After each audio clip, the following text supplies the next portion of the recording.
Houston Real Estate Radio.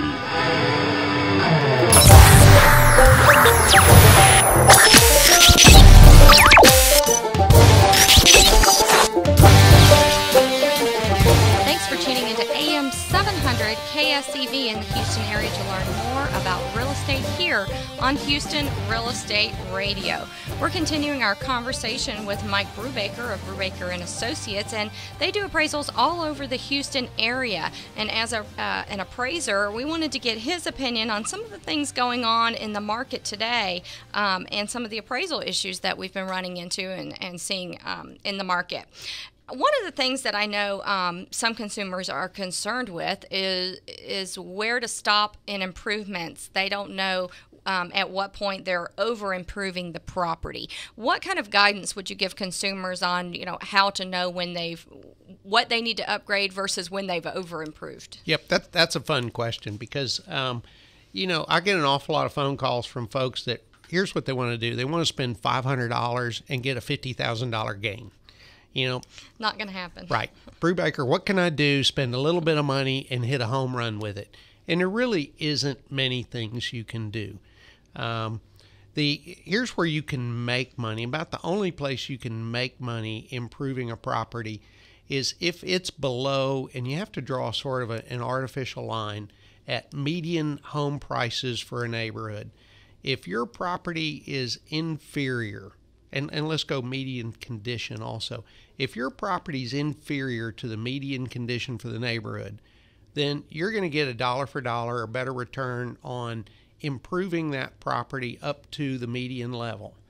But if you're already at median level and you're spending money, you're now over improving. You've blown past that point of diminishing return where you're spending money and you're not gaining dollar for dollar. So it really makes no sense to improve a home that's already at the median level for the neighborhood.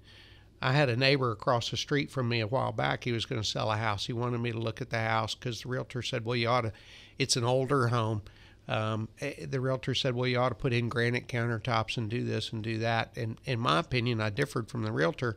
I said, don't spend a dime on this house because whoever buys this is going to do one of two things. They're going to tear it down or they're going to gut it and put in their own choices. You're going to spend a bunch of money and put granite countertops on 63-year-old, kitchen counters, and that makes no sense whatsoever. So, generally speaking, there's not a $500,000 to $50,000 home run. You're not going to do that. I think nearly anybody will tell you, if the home is nicked and dented, the walls, paint, patch, clean up, mow the yard, make it look good from the street. Those are the best things you can do because I'm here to tell you, I see homeowners not homeowners, but folks shopping, drive past a home and not even bother to go in because they don't like it from the outside. Oh, yeah, I see that all the time. I'll take clients to the home, and then they'll say, let's just go on to the next one. Right. It's all about the curb appeal. What do you think about new construction homes that aren't appraising, or are you seeing very much of that in the Houston area? I hear about it a lot. It's new construction is its own sort of phenomenon. And new construction will generally sell for more than existing homes. There's an entire group of buyers that want brand new.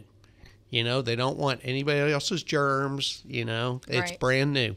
So it will generally sell for a premium. Mortgage lenders these days require that appraisers use at least one non-new comparable sale because mortgage lenders are sort of trained pessimists. They're thinking first payment default. The buyer buys the house, moves in, loses a job, a death in the family, gets a divorce. They never make the first payment. They now have an existing home. They now have something that's no longer new, and that's what they want the appraiser to show them is what's this thing going to be worth the day after the guy moves in. And sometimes that's not a new home anymore, and it's not a new home price, and it can be kind of tough.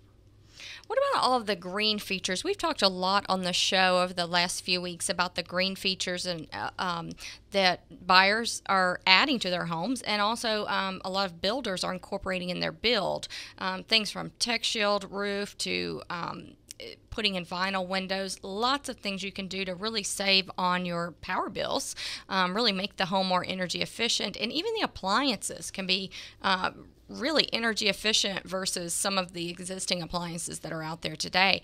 What do you think these, of course, these features make the home cost more, but does it help on the appraisal? I mean, are they even being accounted for in the appraisal? They should be. They should be.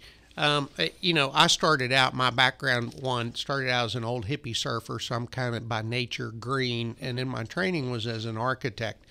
And we saw that stuff, 40 years ago when I got into this business. The green movement is phenomenal. Some of these roof coverings that we have now, I've walked into some attics and they're almost as cool as the primary living area. Wow. It's phenomenal. I put in a new AC unit. I've got an older home, put in a new AC unit, went to the highest tech kind of stuff. And where I used to hear my AC running all day long, I hear mostly quiet. It's running more efficiently. It's cooling the house better. These things all save money. They reduce. Now, where they really help in loan applications, they reduce your cost to own. Your utility bills, all of that. All of that should be factored in by the appraiser. Again, but an awful lot of this is going to be dependent upon the lender wants us to show them 3 comparable sales, just like the subject. And if I don't have 3 green homes to show them, then they're not going to be happy about me making adjustments on a bunch of non-green homes, because their attitude is, well, if this is the only green home that's selling, nobody else wants one. Do you think that appraisers are being trained on the green features and how to add value to the home using these? I mean, is that training available? Just now, really, the Appraisal Institute, which is the world's largest, it's the leading appraiser organization, the leading educator for appraisers. They're just now coming out with green construction and green homes, green appraisals, that kind of stuff. So the appraisers are a little bit behind the market, but they're catching up pretty quick. Okay, I'm going to ask you a little bit of a political question. Obama's refinance program proposes that when homes are refinanced, they don't have to have appraisals. What do you think about that? Is that a good idea? Not going to be good for the market? What do you think? I don't know that I'm the right person to answer that. That's a lender question. Here's sort of the deal, though, is what if the guy owes $300,000 on a house that's only worth $150,000 now, and you refinance that home? I just don't know that that's a smart thing to do. I really don't. I would like to see a lot of the appraisal regulations loosened. As an example, the other day I had somebody call me to do an appraisal on a property. It was a $1.2 million house. They needed the appraisal, but $800,000 of the value was in the land. I mean, do we really need an appraisal on that? And the guy was only borrowing $417,000. Well, and I think that is the point, is that they are underwater on these loans, and an appraisal is going to come in low. And so do we even need them? Just refinance them to keep them from going into foreclosure. Yeah, I'm afraid I'm not the right person for that. That's too detailed for me. What's your advice for people who know that and really see themselves that they purchased at the top of the market? What's your advice? I don't know. If you bought at the top of the market, now they're here in Houston, we didn't really have a bubble, so there really was no top of the market. Most of our home prices, matter of fact, the June MLS statistics show that we have the highest median price and the highest average price in Houston ever on record for single-family homes. It's great to live in Houston. It's great to live in Houston. I feel sorry for folks in California, Arizona, Nevada, and Florida. That's all we have time for today. Thanks for joining us. Mike, I appreciate you being here. And thank you for tuning in for another edition of Houston Real Estate Radio on AM 700 KSEV.